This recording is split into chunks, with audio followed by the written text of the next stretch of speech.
What is going on, brothers and sisters? Eric Rosen here, your internal strength coach, here to show you how to overcome your greatest challenges so you can shine your brightest light. It is Friday, January 18, 2019. Thanks for being here. I wanted to pop in today and do a Facebook Live and talk about an experience I had last weekend that's been kind of on my conscience for a little bit ever since it happened. So the story goes, we had all the snowfall this past Friday. And so it was that Saturday at one point when I went out into the snow with my son, my 9-year-old.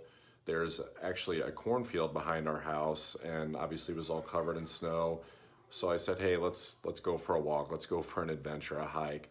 So we'd never, walked across this cornfield. So we walk across it, and we discover there's actually a couple of lakes back there, surrounded by some forests, some wooded area back there.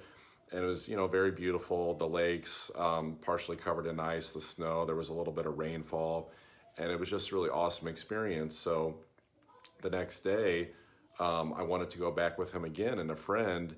And as we were crossing the cornfield, we noticed that there appeared to be two individuals over near the lake, which was actually near a no trespassing sign that we had noticed the day before. And so we stop in the field, and I was like, okay, we're not going to go any further. We kind of played around in the snow in the field for a little bit, and then eventually started making our way back. So we're probably about 3/4 of the way back across the field, going back to my house. And these two individuals, turns out to be a young man and a younger kid, probably about my son's age. They drive across the field and come up on us in a gator, and the guy stops. I turn around, and he kind of just sits there for a second, and he goes, "You interrupted our hunting." And I was like, "Oh, what are you hunting?" He said, "Geese." I said, "Oh, okay." And he said, "You're trespassing. You're on private property." So what I decided to do, because I was actually already getting agitated by the fact that these people were like approaching us, like when we were going back to my house, was, I kind of argued with him, and I was like, dude, okay, we're on private property, but I'm 3/4 of the way back to my house. Like, you can see that I'm leaving. Why did you feel the need to come all the way over here and tell me to basically leave when I'm already leaving? And basically that's where it ended. He said if he saw us there again that, he would call the cops or whatever. And so what bothered me about it was, the way that I reacted to it, right? Because the way that I reacted to it was more of the identity that I've identified with for much of my life, which is not shying away from conflict, if there's even a potential for it. And I no longer want to be that way. I would rather choose, peace and harmony rather than emotionally reacting and just not needing to be like aggressive in a situation. Because the thing was I wasn't really being provoked. It wasn't a situation where I had to like defend myself.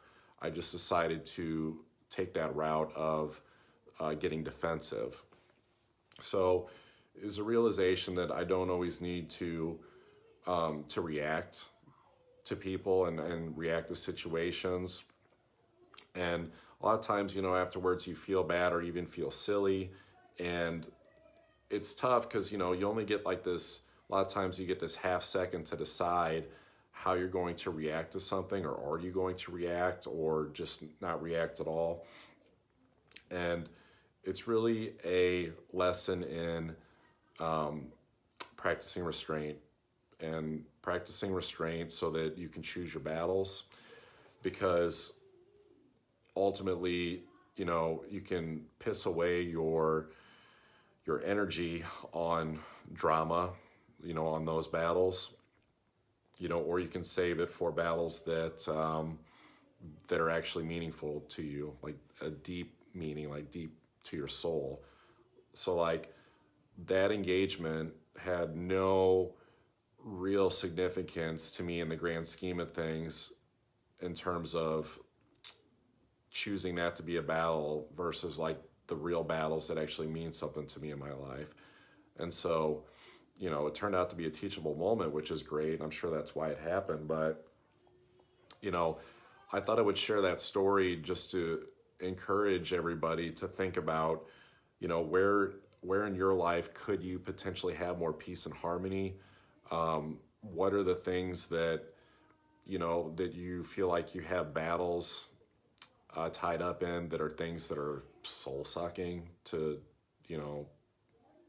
escalate the, how severe the situation could be.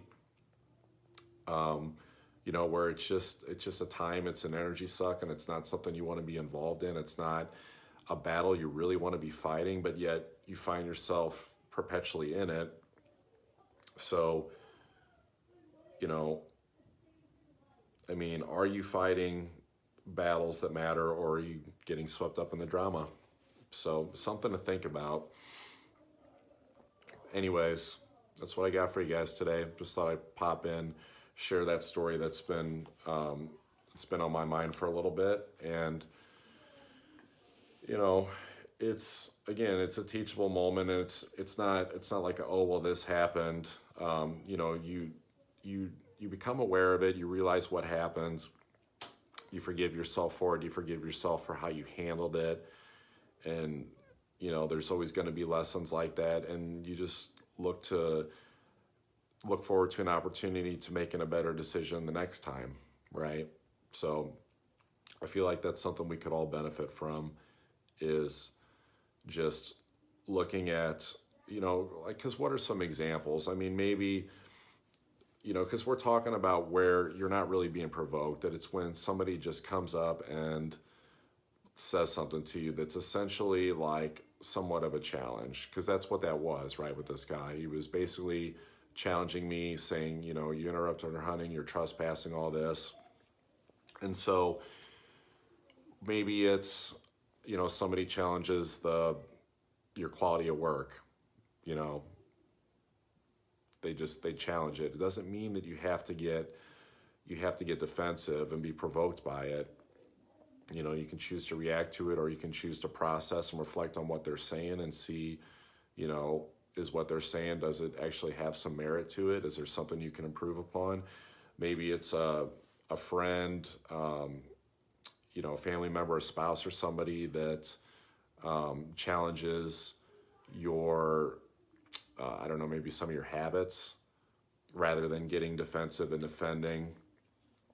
Being prepared to defend your habits, choosing not to react and just sitting back and saying, is there some merit to this? Is there some merit to, what this person is saying? Do I engage in this habit? How does it affect me? Because sometimes, like this was a teachable moment. Sometimes it seems so insignificant, but a lot of times people are just messengers. A lot of times you get this opportunity to be triggered or learn a lesson just by someone coming and saying something to you. So it's really actually a gift. Anyways, thanks for stopping by, guys. Taking the day off tomorrow. It's my birthday, 34. Woohoo. But yeah, I'll be back Sunday. You guys have an awesome weekend. Take care.